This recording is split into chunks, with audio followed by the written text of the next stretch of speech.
더마카와 함께 시선 집중의 문을 열겠습니다. 어서 오세요. 네, 안녕하세요. 더마카입니다. 레드 궁딩님이 요즘 잠을 자주 깹니다. 깨면 뉴스부터 트는 버릇이 생겼네요. 이것도 트라우마인가요? 전국에 대한 걱정이라고 생각을 하겠습니다.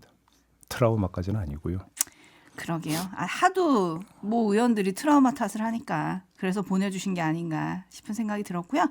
우리 촌철님들의 따뜻한 마음이 상암동 MBC에 도착을 했습니다. 목성님이 크리스마스 쿠키를 보내주셨는데요.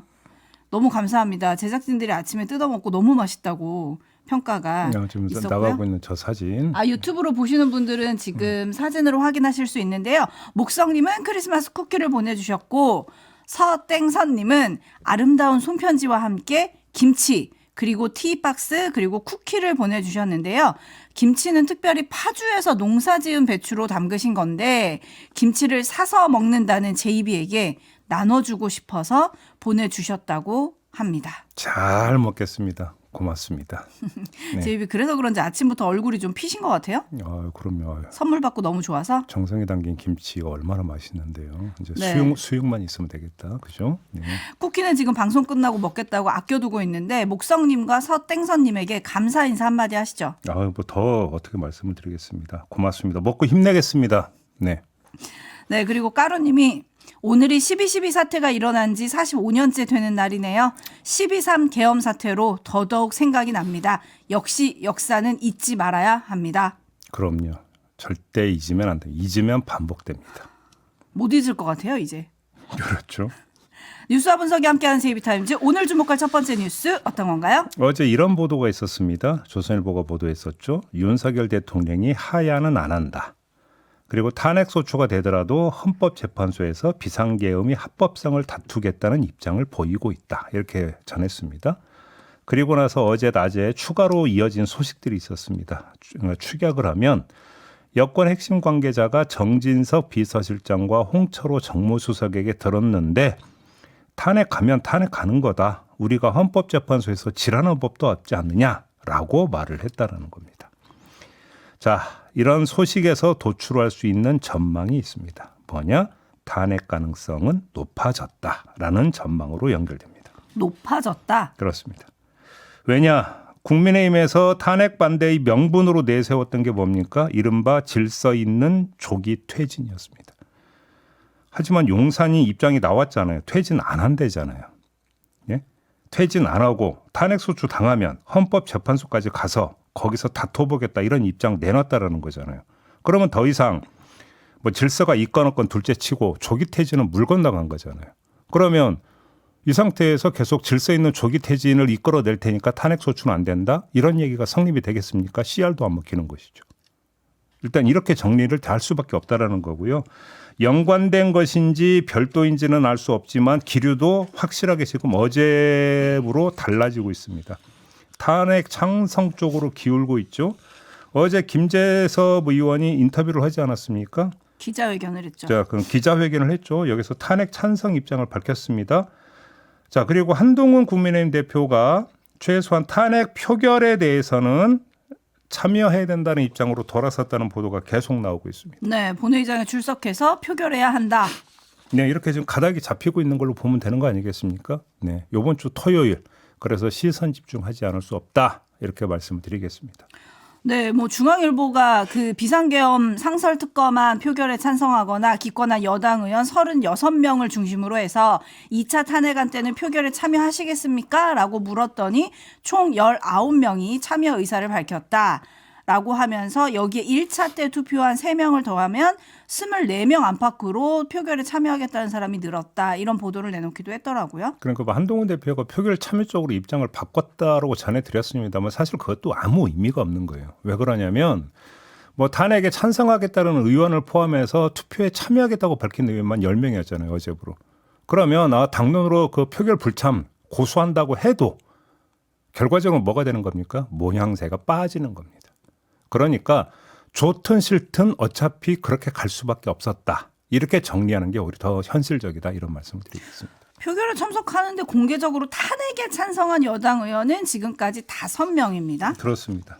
더 늘어날지 지켜봐야 될 것 같고요. 오늘 국민의힘이 새 원내대표를 뽑잖아요. 네. 권성동 의원 대 김태호 의원 대결인데 권성동 의원 같은 경우는 여전히 탄핵 부결이 당론이다.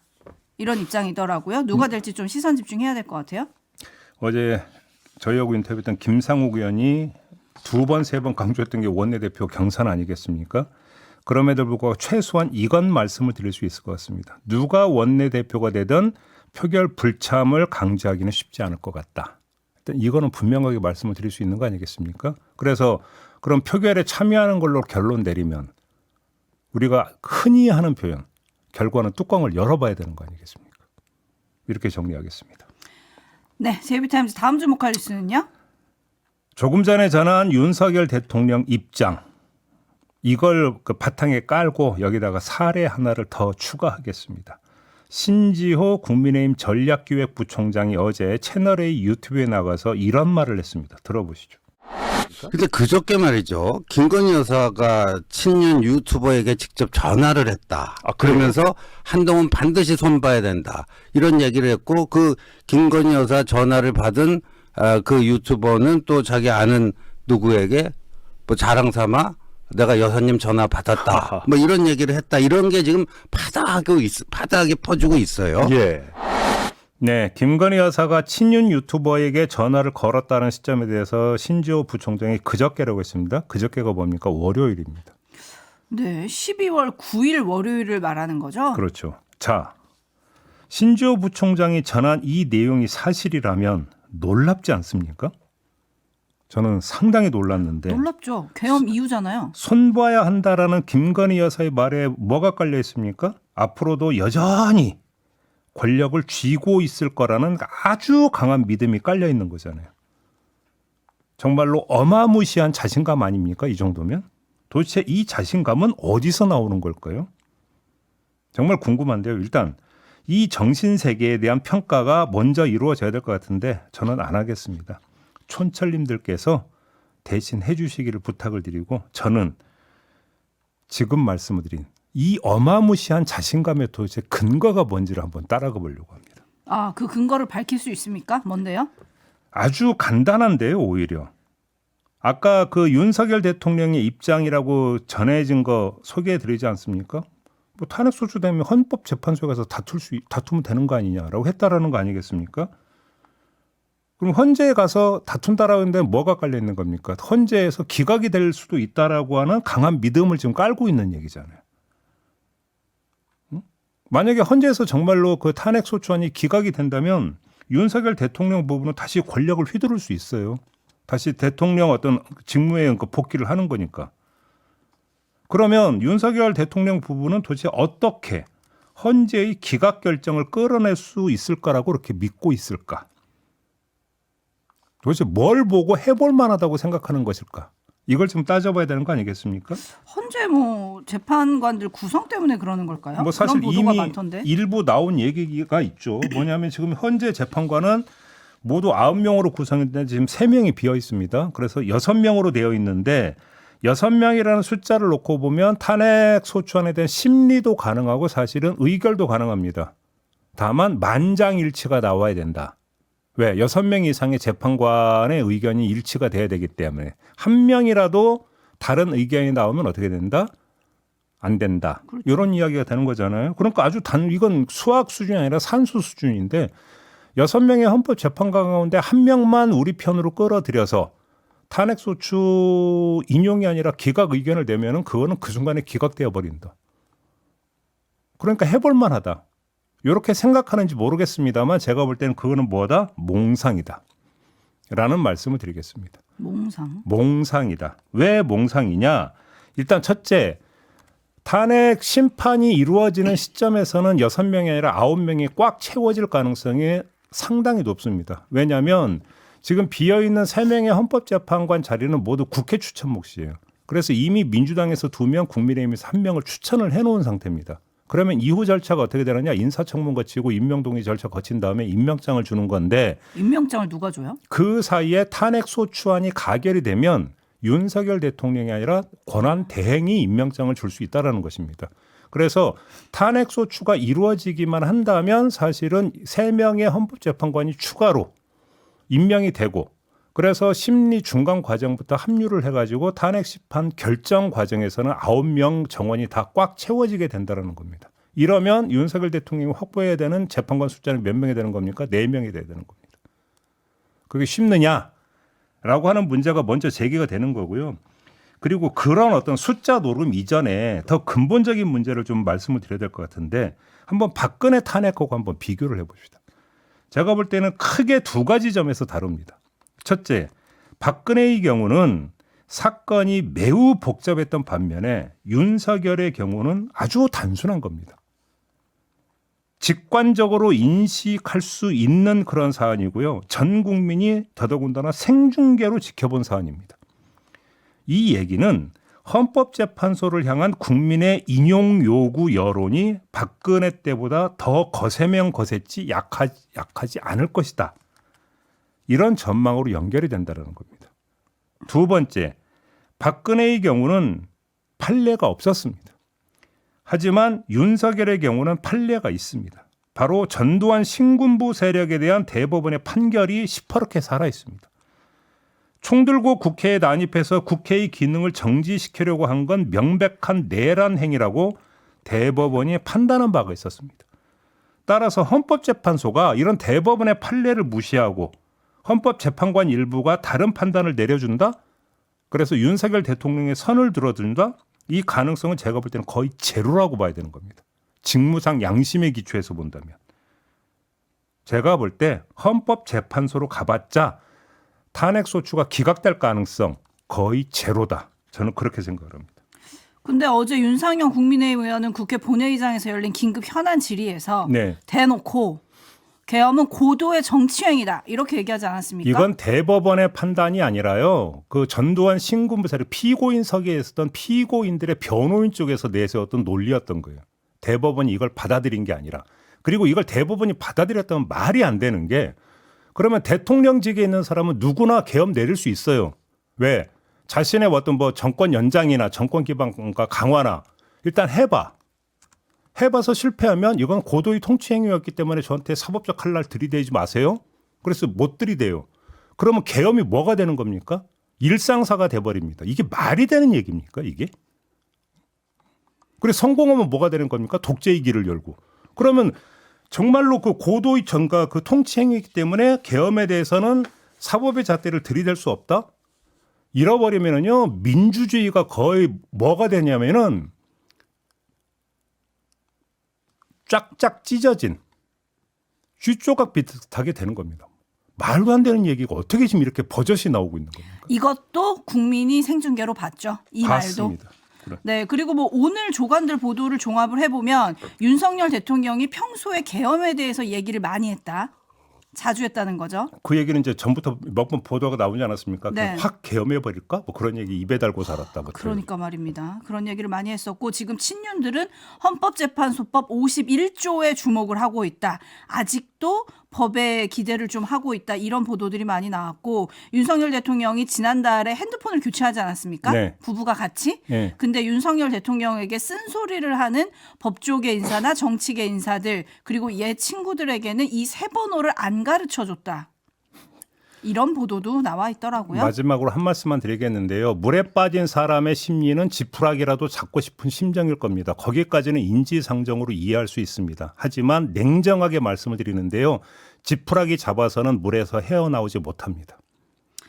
네, 로라님이 그러면 권한 대행은 누가 될런지요? 라고 궁금증을 표시해 주셨는데 다음 뉴스가 그 해답을 좀 찾아가는 뉴스죠? 그렇죠. 자, 세 번째 뉴스는 조금 전 얘기를 보강하는 내용인데요. 12월 3일 밤 비상계엄 선포안을 심의한 국무회의가 어떻게 진행됐는지 어제 얼추 드러났습니다.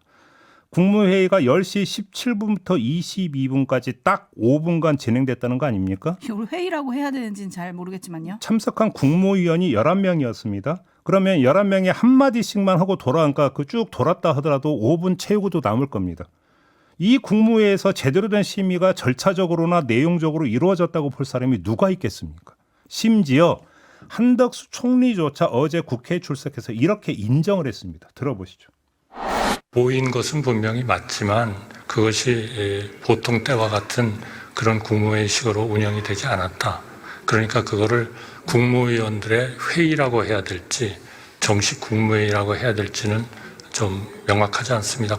그래서 제가 조금 절차적, 실체적 흠결이 있다고 말씀을 드리는 겁니다. 그런 포멀한 국무회의처럼 운영은 되지 않았다 하는 말씀을 드립니다. 자, 이 얘기는 뭐겠습니까? 계엄령 선포 요건, 즉 전시, 사변 또는 그에 준하는 비상사태에 해당하지 않는 것은 물론이고 절차적 정당성조차 결여한 것이었다는 얘기입니다. 윤석열 대통령이 아무리 헌법재판소에서 합법성을 다뤄봤자 나올 결론은 위헌 위법이다라는 결론밖에 나올 수가 없다고 제가 아까 단정적으로 말씀을 드린 근거 가운데 하나가 바로 이겁니다. 이건 너무나 뻔한 이야기니까 이 정도로 하고 다른 점, 바로 조금 전에 말씀을 드렸던 그 얘기를 좀 해야 될 것 같은데요. 5분간 이뤄진 국무회의에서 11명의 국무원이 한 사람 한 사람 충분하게 그리고 확실하게 개헌 반대 의견을 표명했다고 볼 수는 없고 그럼 이들은 어떻게 되는 겁니까? 당연히 처벌 대상이 됩니다. 이것이 갖는 의미가 제가 볼 때는 상당히 큽니다. 권한은 행사하면서 책임은 지지 않는 이른바 관료적 기회주의의 철퇴를 가한다는 점에서 그렇습니다. 국정의 책임자이려 하기보다는 부처의 수장 노릇만 하려고 하는 밥그릇 골목대장 경향에 경종을 울린다는 점에서도 의미가 큽니다. 상당히 중요한 의미를 갖고 있다. 정말로 참석 국무위원들에서 사법 처리를 한다면 이런 말씀을 드리겠고 마지막으로 남는 게 바로 그거 아니겠습니까? 그러면 사법 처리 대상이 누가 되느냐 이 문제인데 자 정부 서열 대통령 다음 정부 안에서의 서열은 한덕수 총리입니다. 그리고 그 다음 서열은 최상목 경제부총리입니다. 하지만 두 사람 모두 어떻게 됐다라는 겁니까? 국무회의에 그날 참석을 했었다라는 겁니다. 그렇죠? 본인들 입으로는 반대 의견을 냈다고 하는데 글쎄 그거는 수사기관에서 규명할 내용이고요. 자, 그 다음 서열이 누가 되느냐? 이주호 사회부총리 겸 교육부 장관이 됩니다. 근데 이주호 사회부총리는 그날 그 국무회의에는 참석을 하지 않았습니다. 참석을 하진 동기가 뭐든지 간에 하여간 참석을 하지 않았습니다. 연락을 못 받았다는 얘기가 있습니다. 그러니까요. 아무튼 참석을 하지 않았으면 여기서 사법처리에서 비껴가게 되겠죠. 그러면 대통령 권한대행이 한덕수도 아니고 최상목도 아니고 이주호 사회부총리 겸 교육부 장관이 될 가능성이 있다. 이렇게 봐야 되는 건데 이 문제는 잠시 후 3부에서 고민정 의원과의 인터뷰가 예정이 되는데 고민정 의원이 마침 교육위 소속입니다. 이때 좀 한번 궁금증을 풀어보도록 이렇게 하겠습니다. 네, 호랑이님이 제가 이래서 시선집중만 듣습니다. 깔끔한 정리 계속 부탁드리겠습니다. 시선집중 제작진 여러분 JB 감사합니다라고 보내주셨고요. 김복경님은 대통령 부부에게 이렇게 얘기를 해주셨어요. 끝까지 가겠다는 얘기는 나라를 혼란의 세계로 빠뜨리겠다는 겁니다. 동의합니다. 그리고 창배님은 헌재에서 상식이 통했으면 좋겠습니다. 그리고 김남진님 듣자 하니 국무회의를 바이든 날리면 했군요. 라고 좀 꼬집어 주셨네요. 참고로 박근혜 탄핵 때 헌재에서 기각될 거라는 썰이 한때 돈 적이 있었습니다. 하지만 결과는 뭐였습니까? 만장일치 탄핵 소추안 인용 결정이었습니다. 이 사실을 환기시켜드리면서 오늘 JB타임스 마무리하겠습니다. 수고하셨어요. 고맙습니다.